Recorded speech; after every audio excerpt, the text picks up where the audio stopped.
Are you curious about bodies, pleasure, and possibilities? And what about curious about what others are up to on the planet when it comes to pleasure, sex, and play? Have you considered what pleasure can do for your life, your body, and your bank account? Do you know something magical, delightful, and out of this world orgasmic is not only possible for you, but totally available to you? If you're ready to be the magical, sexual, sexy beast you know you can be, and you just need the tools to get there, you're in the right place. Now, here's the host of The Pleasure Zone, sensual movement artist, relationship and sex alchemist, Milica Jelenic. Welcome, my sweet pleasure seekers.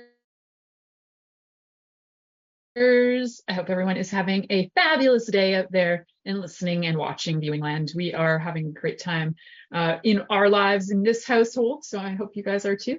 So, sweet pleasure seekers, tonight we're talking about body image, and it's something that we haven't talked about in quite a few number of years, actually. I know I had a guest on years ago with Juna Guter, and we spoke about the way that we perceive our bodies, but we didn't talk about it in the same way as we are tonight, as how body image changes your sex drive, how it does that, why it does that, what we can do about that.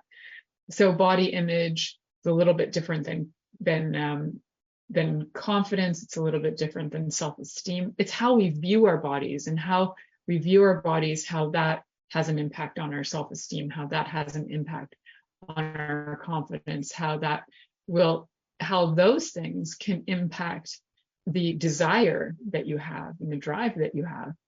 So you can imagine that if you don't, say, for example, let's take it out of the context of sex for a minute, that if you don't feel, say in your career, and you don't feel like you are maybe top of your game, maybe you feel like there's things you could improve on, you won't necessarily feel like performing at your job to the best of your abilities if you don't have maybe the knowledge, background, skills, or experience, and you say you get hired for something that's out of your zone, then you may not feel confident in your job until you develop those skills, or until you develop some confidence and self-esteem so that you feel like you can do whatever that happens to be. So this idea of self-confidence that comes from how we view our bodies, how body image changes our sex drive, is the conversation we're going to be having tonight. So for those of you who are brand new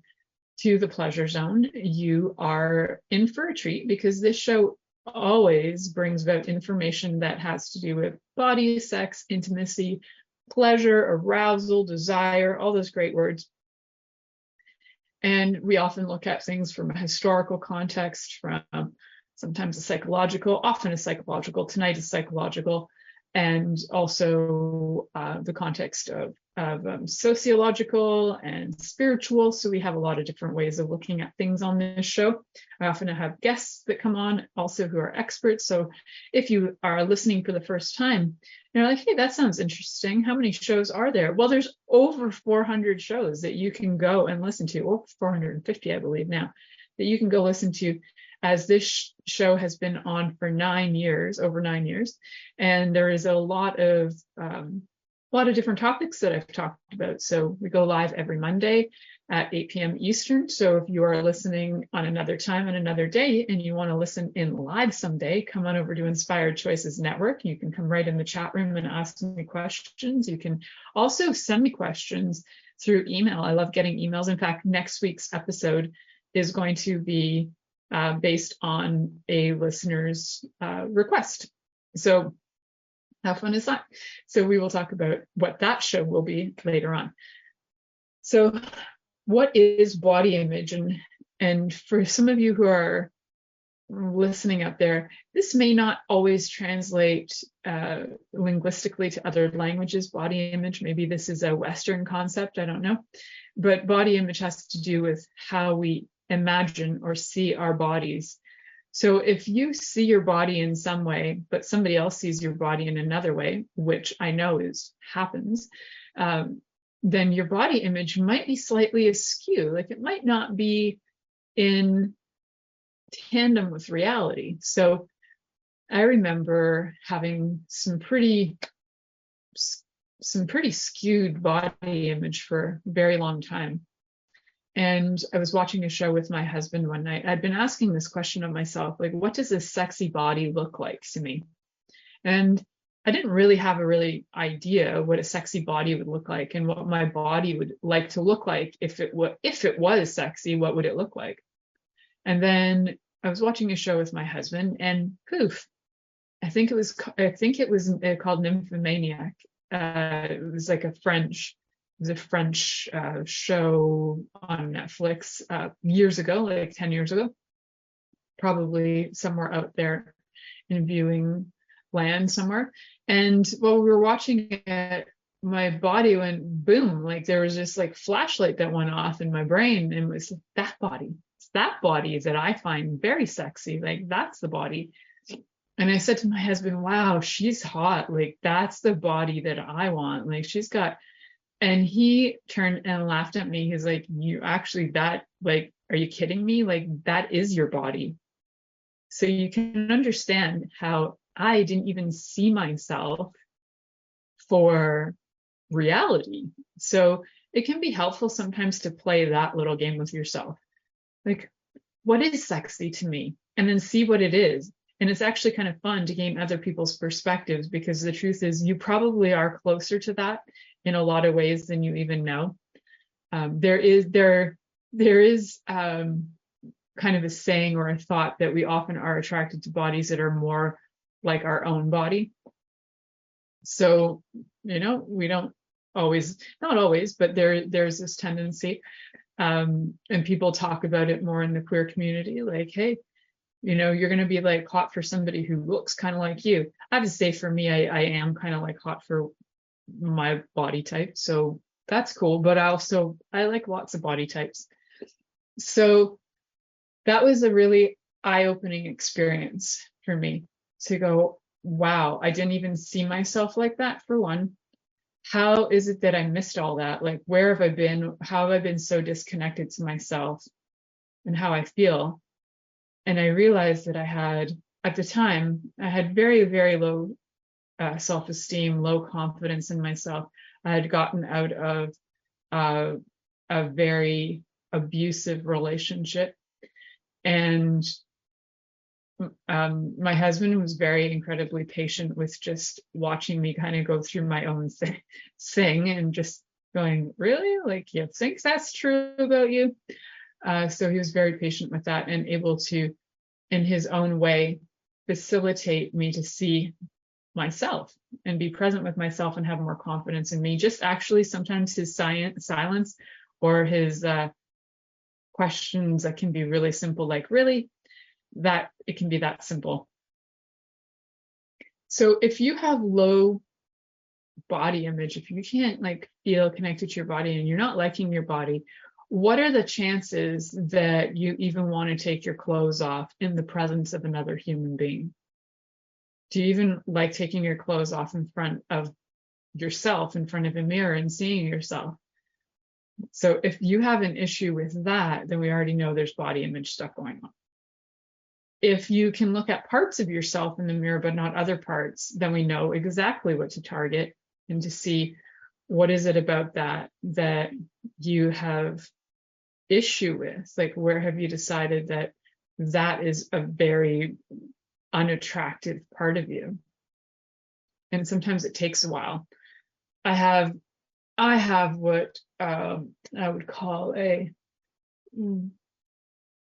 roundish belly. We'll call it roundish. And sometimes, depending on what I eat, it may become more roundish.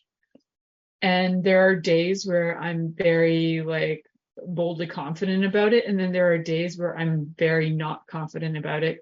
And I actually observe myself a lot.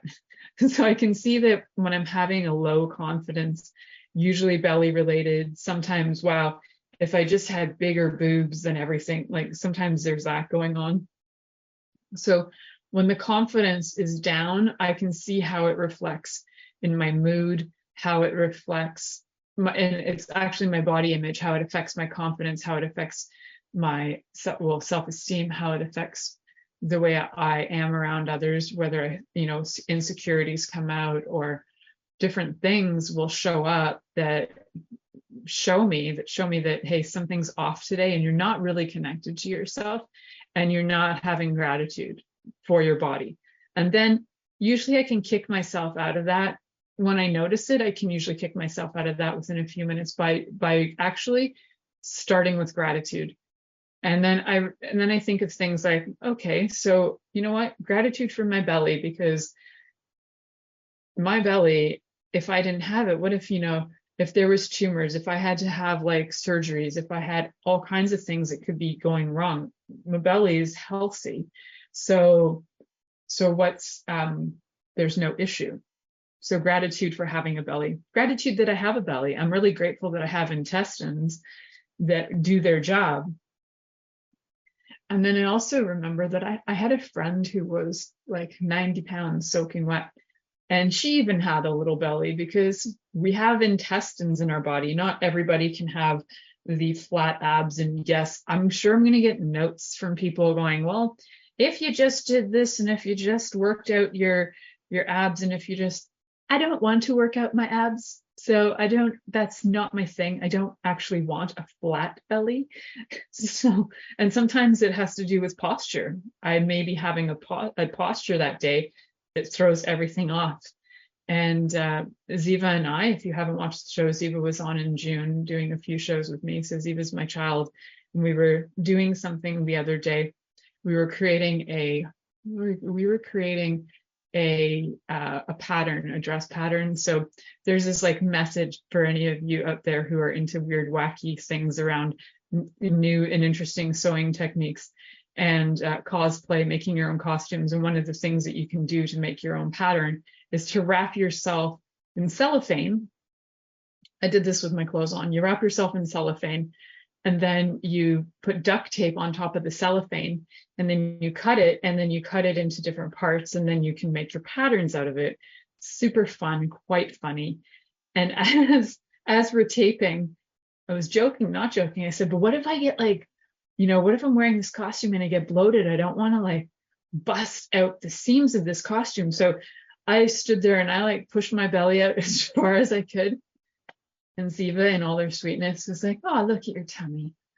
Cheese babies. I'm like, yeah, well, when I figured it's better to go big than to actually have it just not fit me right. So we had a good stinking laugh at how far if I want to push out my belly, I can make myself look 9 months pregnant. And if I want to like look like I'm not pregnant, I can hold that in, and I actually have pretty good stomach muscles. They're just not toned, but I can hold it in to where I don't even look like where like I have a flat tummy, but it's not really relevant in that case. But so why I'm saying that is our bodies can change dynamically with things like posture and also breathing techniques, and just being able to strengthen some of those core muscles.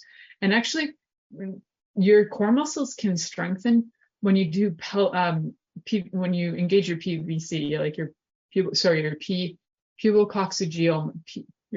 coccygeal muscle. Not remembering the letters for that. Your pubal coccygeal, if you engage that, that's like when you do different things like different breathing techniques that will just help you lift and hold in. For the life of me, can't remember the name of it right now, but it doesn't really matter. But you can engage your pubococcygeal muscle by tightening. It's like when you go to sit on the toilet and you tighten to stop the pee, and then you release, and then you tighten and release. So that can also strengthen. If you really go hard on it, you can actually start working your abs on that too. That's a total side note. So how do we work with our body image? So one of the things that I would start with asking is, are you okay with being naked in front of yourself? If not, we need to back up and start to get to the place where you are actually confident being naked in front of yourself. Because you don't necessarily have to be naked to have libido, but if you're going to take your libido one step to the, if you're going to be able to have arousal, and you're going to be able to have desire, and you're going to be able to have pleasure, sometimes nudity is helpful. It's not required, because there's lots of things you can do that are highly sexual with your clothes on. And you can actually be fully aroused and actually have orgasms clothes on. You can do it. So in certain circumstances, though, I think part of it is to be confident enough in your body that if it were to lead to nudity, that you're okay with that. And so ways to be able to develop some self-esteem around your body is important. And first thing to check in with yourself is, am I okay with being naked in front of a mirror? So go check that out. You have 2 minutes. We're going to go on break. Unless you're driving, wait till you get home. So you're listening to the Pleasure Zone here on Inspired Choices Network, and we'll be right back after this commercial. Are you secretly a voyeur, wondering what's going on in other people's sex lives? What if now is the time for a totally different sexual evolution? Are you interested in people who are pioneers of different sexual and pleasurable practices? Lean in now with Milica Jelenic, where she will entice you and your body to know your own pleasure zone. On the Pleasure Zone radio show with sensual movement artist Milica Jelenic, you'll receive tools, inspiration, and a foundation to allow yourself to receive more in your sex life, and quite possibly other areas of your life as well. Listen for the Pleasure Zone with Milica every Monday at 8 p.m. Eastern Time, 7 p.m. Central Time, 6 p.m. Mountain Time, and 5 p.m. Pacific Time on InspiredChoicesNetwork.com.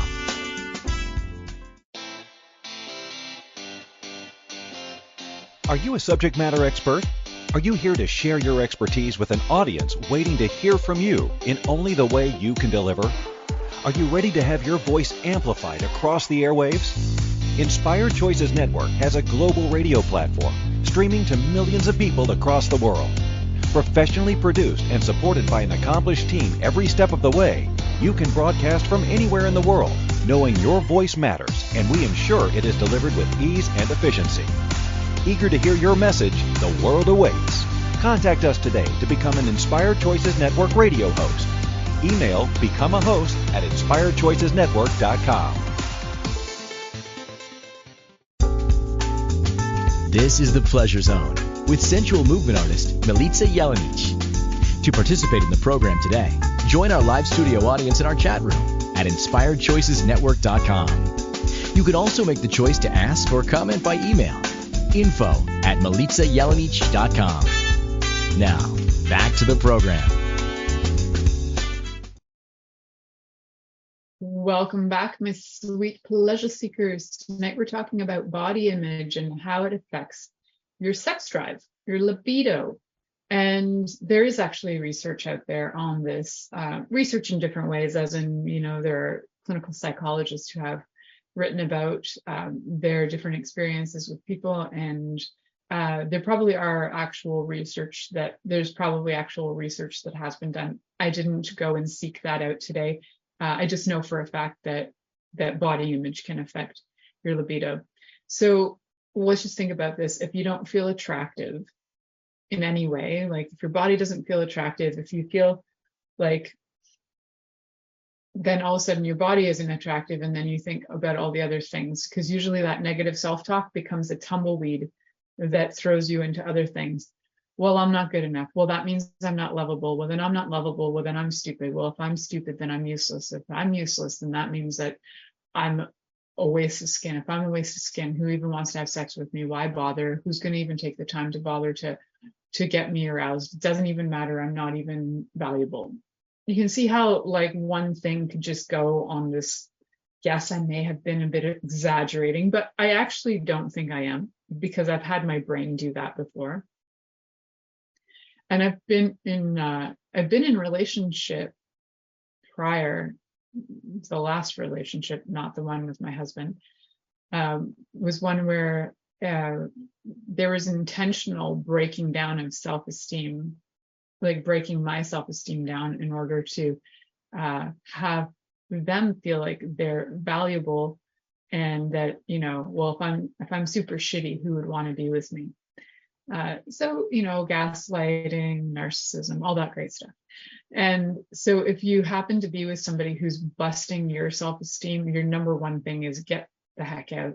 And I know that sounds easier than it is, and I have done several shows on this. If you want to go back, you can look for a show that my mom and I did together. I think it was called something to the effect of how to get away from the evil jerk or something like that.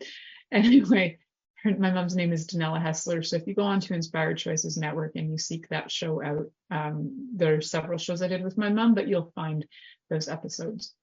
So in just thinking about this, there, if you feel unattractive, and I want to be really clear with this, no matter how you identify with your gender. So there's a lot of quotes you're going to find on the internet that are going to give you information about body image and libido, and a lot of them, and it could be my algorithms, but a lot of them are geared towards if you're a woman and you feel this way.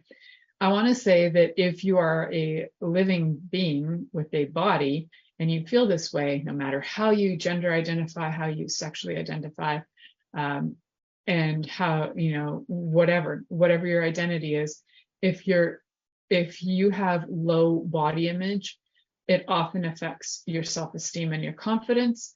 When your self-esteem and your confidence are low, then that also is like low happy hormones. If you have low happy hormones, then trying to engage with people can be really tricky because you're not getting any of the serotonin, the dopamine, the oxytocin, and the endorphins. You're not getting them. Did I say all those? The dopamine, oxytocin, serotonin, endorphins. I think I did say them all. So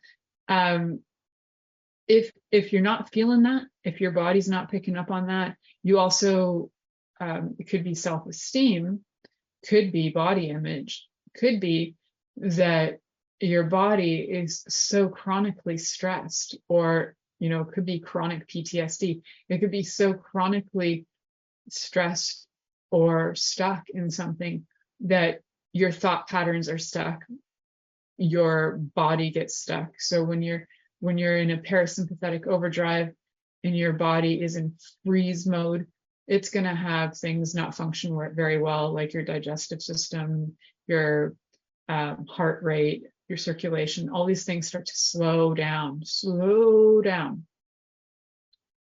And some of the things that come up often emotionally are things like depression.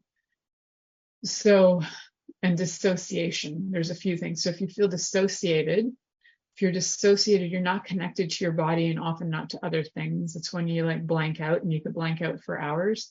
So dissociation is where you're not associating with yourself, your body, or your surroundings. So if you're dissociating because you don't like your body and you decide that you're just going to zoop out of there for whatever reason that is, if you don't like your body because you've been told your whole life, you're this, you're that, you're too skinny, you're too fat. I had a lot of time in my life where I had somebody tell me I was too skinny. I didn't even really know this person, even though she was an aunt of mine.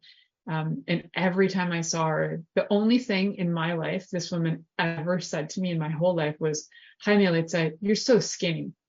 Ironically, she ended up being very, very skinny in the end of her life. But, to each their own, and to each their own issues. So that happens. So when your body image is very low, you also want to look at what information are you being fed, from what sources. Are your sources reliable? Like if you're being told news on a daily basis that doesn't make any sense to you, let's say you're listening to some news sources and everything seems really jumbly and full of crap, you might wonder, are my news sources any good? And you might decide to go find a news source. And if you're thinking that, the information that you're getting from people, if you start to buy it as real and true, but it's actually like a bad news source, you're going to start to think, well, this must be true because I'm hearing it from all of these different places. These are not the people that are going to actually work for you in order to build your self-esteem back. Some people are motivated by being insulted, but very few people are. People will be more motivated by positive feedback and by realistic feedback, and also by encouragement. And if they ask for it, also by advice. And so people are often not even asking for these things. Like that aunt I had, I was never asking for her evaluation of my body, but it's the only thing she could ever say to me. So if you have people in your life who just happen to be like that, and all they ever do is mention the size of your body, and people do this to kids all the time. I see it all the time. It's like, oh, you're so tall. Oh, you're so skinny. Oh, look how chubby your cheeks are. Oh, blah, blah, blah. Like, wow, can we stop like being so focused on having to, it's like somehow brains decide that they have to evaluate somebody's body shape and size in order to understand them. I'm not sure why we do it. It's a really weird thing. I don't know. Do people walk up to, I don't know. Do cats walk up to each other and when they're purring and go, and then what that interprets to is, wow, look how chubby you are. Or, look how tiny you are. I don't think other animals do this, but humans definitely do. So if we can eliminate some of that chatter, wherever it's coming from, chances are a lot of that chatter is coming from people that you know or that you've heard say things, and they might not have even been directed at you. They could have been directed at somebody else. You know, they could be directed at your friend Wilhelmina, and Wilhelmina has a body type just like yours, but everybody's talking about Wilhelmina and going, wow, look at Wilhelmina's stomach and blah, blah, blah. Wilhelmina's got a big butt. Whoa, but you're like, whoa, I think my body's just like Wilhelmina. What the heck? And then you start to take that on as yours because, you know, you're hearing things and you're identifying with the person, and that person's being insulted, basically. You know, then you're going to take that as real for you too. Isn't it wild? Our brains are amazing. So if we can get a new news source, that would be really helpful so that you can build self-esteem, so that you don't have to avoid sex. And sometimes people will avoid sex and just say, well, I'm not really into that anyway. But if you are a sexual being, and people, there are lots of people who aren't, there are people who are demisexual who require a lot of connection and different things in order to be aroused. And then there are also people who are asexual and have little to no arousal whatsoever. That doesn't have to do with their self-esteem. They could actually have very high self-esteem, really love themselves, really enjoy their bodies, and also have no desire to share that with anybody else. The one that we're looking at is if you are somebody who is interested in sex, but is denying yourself that because you feel like you're not attractive enough, then we have an issue.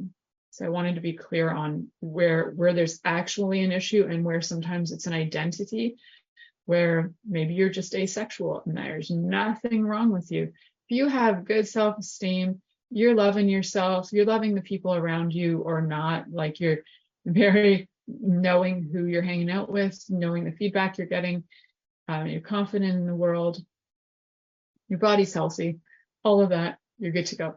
If you are going, well, I really want to be loved, I really want to have a body that makes me happy, I really want to be able to enjoy sex, then there are things to definitely work on. And like I initially said, was like checking out your own body to see what you find like checking out your body, seeing if there's, you know, whatever you're going to complain about, and then find out if that's actually true in yourself. And you can ask yourself, like, is that my opinion? Did I get that opinion from somebody else? Is that opinion like a universal opinion? Is it even true? I love the work of Byron Katie, and she does these four main questions, which are, is it true? How do I know for certain it's true? Without that thought, who would I be? How would I feel? And then you turn it around. So let's take an example, a really quick example before this next commercial break. My boobs are too small. So that's a belief system. Is it true? Well, I'm going to go with, yeah, no, definitely my boobs are too small. How do I know for certain it's true? So now I've got to measure that up against something. Well, okay, the human average right now in North America is, be specific to make sure that you prove yourself to be wrong. The human average in North America is a D cup on people who identify as female. So, okay, So if that's true and I'm not a D cup, then obviously, yeah, it's true. Yeah. How do I know for certain it's true? I just measured that up against the stats. And then without that thought, who would I be and how would I feel? If I didn't think my boobs are too small, how would I feel? Who would I be and how would I feel? Who would I be? Well, I'd be a pretty dynamically happy person. How would I feel? I'd feel super confident, excited, and I'd walk around with my head held high. And then turn it around. So turn it around is like the 180-degree opposite of what you're thinking. My boobs are too small. It could be the 180-degree turnaround is my boobs are perfectly sexy. I love them the way they are. So is that true? No. So you can sometimes turn something around 180 degrees and it doesn't quite sit right. Then you might want to step it back a notch, because sometimes affirmations and flipping that 180 degrees doesn't quite work yet. So then it could be, I choose to see the beauty in my breasts. Yes, that one is true, and I can choose that right now. So I choose to see the beauty in my breasts. So I'd like you guys to play with that. If you have something that's going on, try those 4 questions. I hope, if Byron Katie, if you're watching and I mangled those on you or the way to interpret them, feel free to let me know, because you did facilitate me once, well over 20 years ago. I do remember being in a large room being facilitated by you. It was awesome. All right. We are going to our next commercial. If you do have any questions, come over to inspiredchoicesnetwork.com, jump on into the chat room and send me a question. You are listening to The Pleasure Zone here on Inspired Choices Network, and we'll be right back after this commercial. Are you secretly a voyeur, wondering what's going on in other people's sex lives? What if now is the time for a totally different sexual evolution? Are you interested in people who are pioneers of different sexual and pleasurable practices?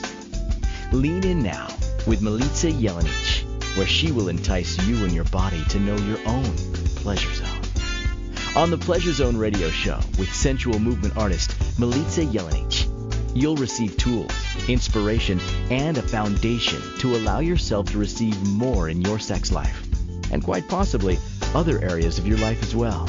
Listen for The Pleasure Zone with Milica every Monday at 8 p.m. Eastern Time, 7 p.m. Central Time, 6 p.m. Mountain Time, and 5 p.m. Pacific Time on InspiredChoicesNetwork.com.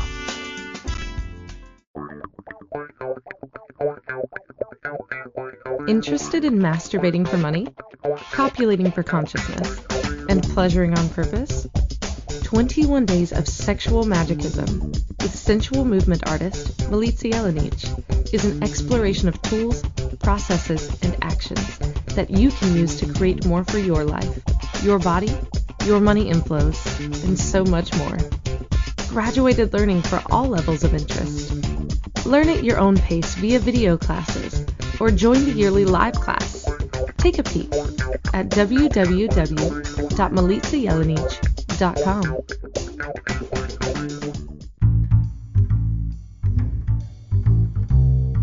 How wonderful would it be to carry your favorite Inspired Choices Network host with you throughout your day? Well, now you can. Inspired Choices Network now has its very own mobile app. Our free app offers live streaming shows, along with thousands of podcasts and TV episodes. Our shows cover a wide variety of topics. Whether you're waking up with us, carrying us through the day, and taking us to bed with you, we're always here for you to enjoy. We're easy to find. Just search for Inspired Choices Network in the Apple App Store or Google Play Store. This is The Pleasure Zone with sensual movement artist Milica Jelenic. To participate in the program today, join our live studio audience in our chat room at InspiredChoicesNetwork.com. You can also make the choice to ask or comment by email, info@milicajelenic.com. Now, back to the program. Welcome back, my sweet pleasure seekers. So tonight we're talking about how our body image affects libido. So libido is more of a technical term of like how arousal occurs and like how you feel turned on and the hormones involved and the responses that the body has, but there's also components to libido that are getting to that arousal. So you're being able to have your brain send the, in your endocrine system, send all the right signals to the right places so that you feel calm enough that you can be turned on and safe enough that you can be turned on. Those are huge factors, especially with, different sexual arousal things. You need to actually feel safe. For the most part, that's what a lot of us are looking for, is safe. Even if you're doing things like BDSM, you still need to know that you're safe. So we've got the three that we talk about a lot on here, which are pleasure, desire, and arousal. And arousal leads to orgasm. Arousal leads to climax, arousal leads to orgasm, leads to climax. There we go.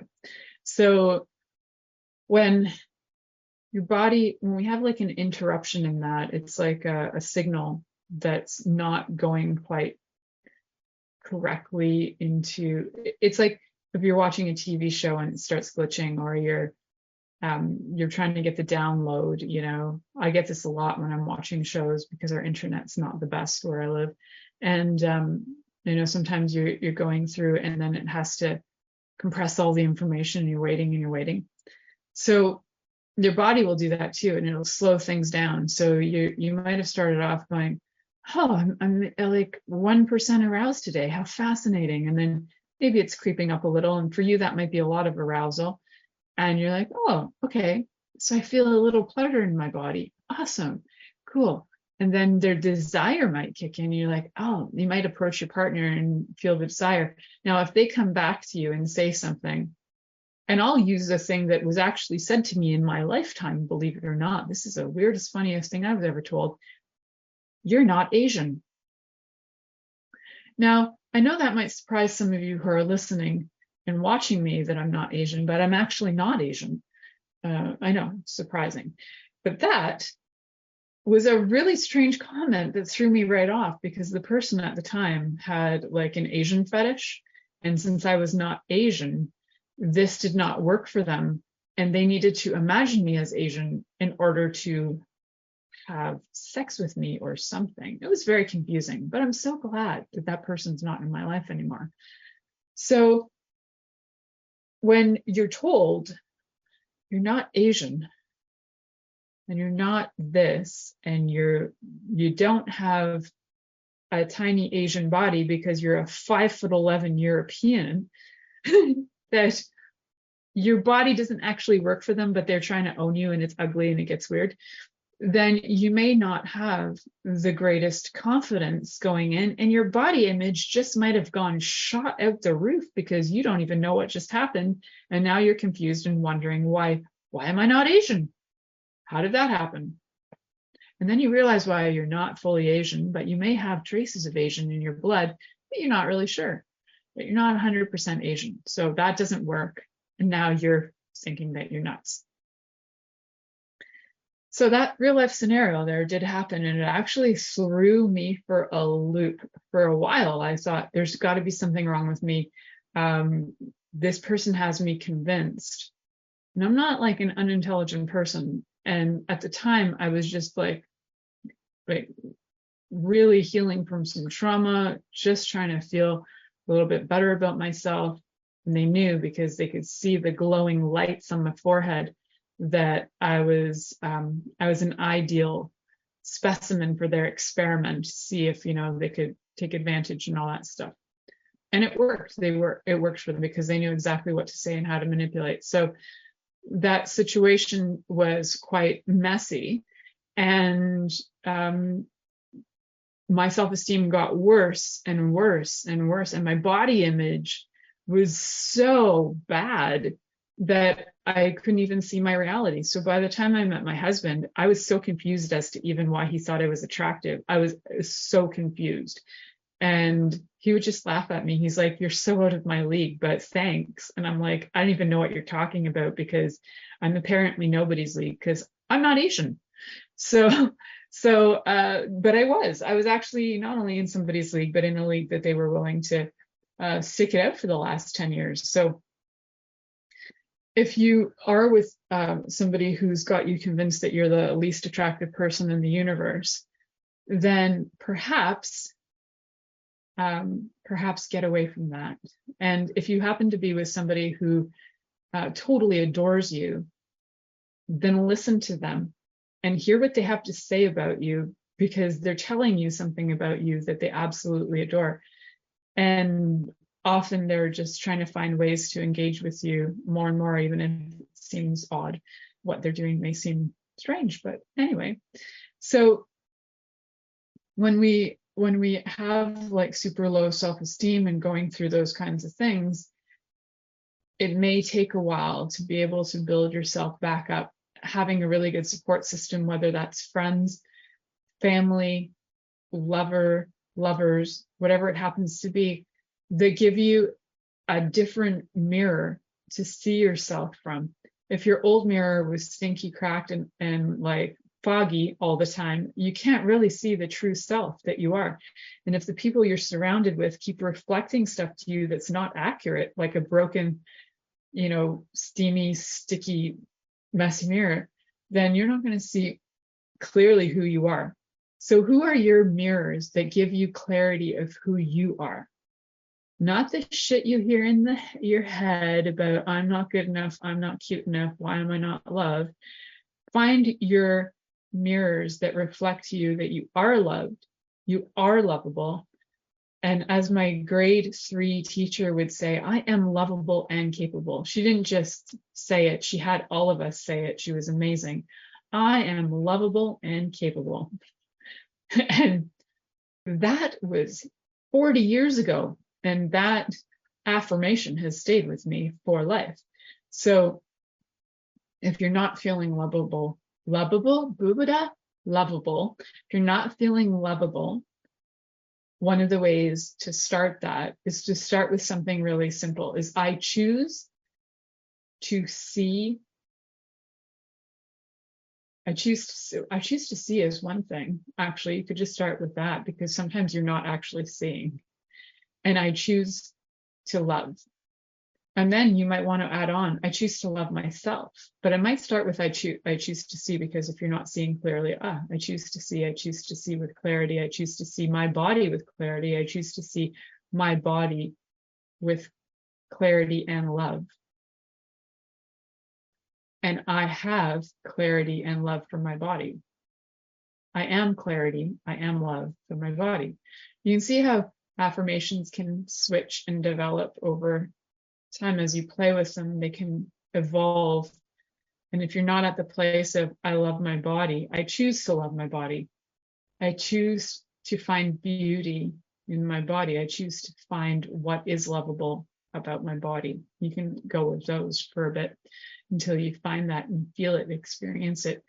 So why I'm giving you that is because as you start to change your body image and how you actually see yourself, however you're showing up in all your glory and all of your, whether you're too skinny or you're too fat, because we're always thinking we're one or the other 99% of the time. Too short and I'm too tall and my hair's too fuzzy and my teeth are too this and my eyes are too that and blah, blah, blah. Can't tell you how much I had those thoughts when I was a teenager. My eyes are too big, my lips are too big. And then guess what? Now in the 2000s, people are going out and getting surgery to make their eyes look big like mine and their lips look big like mine. Man, I was just so ahead of the game. And just wait another 5 or 10 years and my whole body shape's going to be the sexiest thing on the planet. So I'm just waiting it out because it's coming. So if you are having any issues with your own body, remember, start with, am I even willing to be naked in front of myself? And if you aren't, start with taking off one thing. Take your socks off if you're wearing socks. Can you look at your feet and are they okay? If you can't even look at them, then let's go to the opposite end and look at your face and look in the mirror and look at your face. And is there anything on your face that you admire? Maybe you got one little beauty mark somewhere and you're like, that's a kind of cute beauty mark. Start with that. Emphasize the love of your beauty mark, because the more you emphasize the love of even one part, that love grows. Just like if you emphasize that part that you can't stand, it grows and tumbleweeds into the crazy thinking that I gave an example of earlier. Oh, I'm not cute, which means that I'm not this, and I'm not smart, and then I'm a piece of shit, and why am I alive? Blah, blah, blah. That's that crazy tumbleweed. You can tumbleweed in the other direction of, look at my cute mole. Oh, wait a minute, that's kind of cute. Oh, wait a minute, look at my eyebrow. It's kind of interesting. Look at my cute hair. It's so wild. Look at my this. Look at my long neck. I kind of like it. You know, you might find that you start to like things about yourself that you hadn't noticed before because you were so focused on something, one spot or one thing that you just didn't like, and all you could hear. And everything in your life will reinforce it. When you don't like something, I can almost guarantee you that you will find reinforcements for that everywhere. You'll find it in the media. You'll find it everywhere you're walking. You'll hear it in every conversation. You will surround yourself with it to prove yourself right. So if you want to prove yourself right on anything, is start to reinforce the things that you actually like. Then you'll also hear those everywhere, and people will go, oh, beauty marks are so beautiful. Aren't they the best? Aren't they the cutest? And you're like, oh, wow, so I'm not the ugly duckling. And then you'll get other things like, you know, people like bragging about their small boobs. And you're like, hey, I've got small boobs. I'm in the small booby club. What? This is cool. And then all of a sudden the world starts to open up to you, and you don't feel so alone, and you don't feel so maybe freakish or unattractive or anything like that. And your tumbleweed of joy will start to grow. So changing your thinking will also change what you're attracting into your sphere in order to reinforce for you that you are lovable.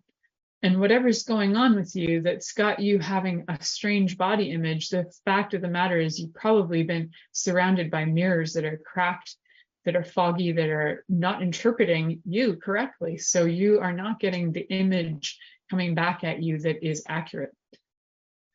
Whew, we're going to head to our next and last commercial break. You're listening to The Pleasure Zone here on Inspired Choices Network, and we'll be right back after this commercial. Are you secretly a voyeur, wondering what's going on in other people's sex lives? What if now is the time for a totally different sexual evolution? Are you interested in people who are pioneers of different sexual and pleasurable practices? Lean in now with Milica Jelenic, where she will entice you and your body to know your own pleasure zone.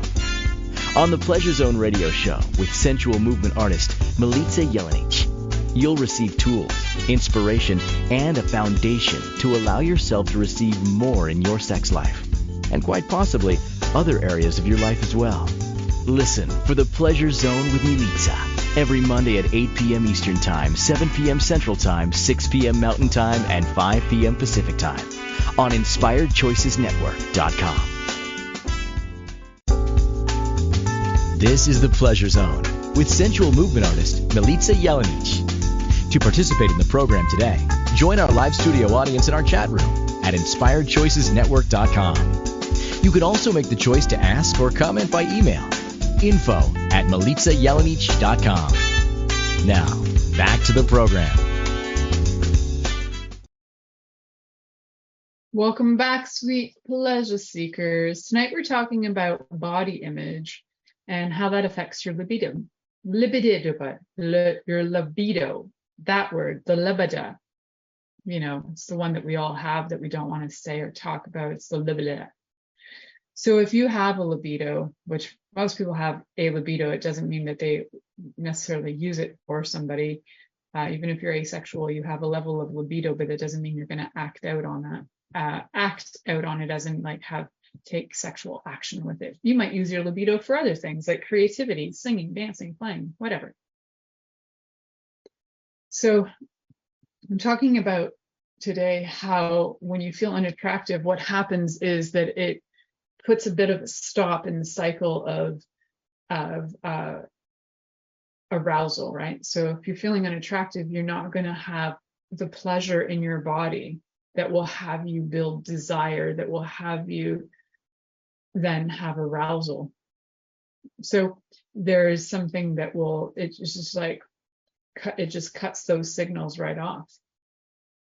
So another thing that bodies can have an experience with too, if you're really dissatisfied with your body, is that you might not even notice that your body is giving you cues for arousal, you might be so dissociated from your body that you don't even notice what's going on. You might not even notice like the tweaky tingling sensations going on. You might not even realize that things are arousing to you because you're not present enough to notice that. So when you're dissociated, it's like you're half here, you're half somewhere else, or not even, you might be 3% here and 97% somewhere else, because you're not able to be present, because you're not, in this case, having body image that helps you feel safe in your body. So it's easier to zippy skippy out of the body.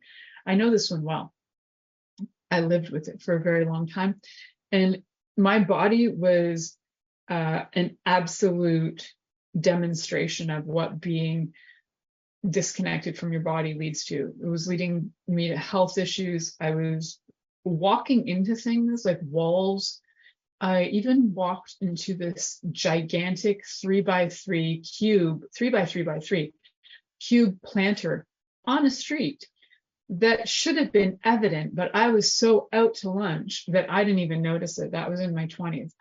And so you can be so out of it, flighty, that you don't even realize what's going on around you, and that you can actually damage yourself when you're that dissociated. And you can miss out on a lot of things too. You can miss out on conversations. You think you're not included, but you've actually zipped out into outer space, so nobody even knows that you didn't realize you were included. Oh, it's a confusion. So when you're feeling dissatisfied, you don't necessarily notice any cues that will help you with arousal. So things can distract you too. You might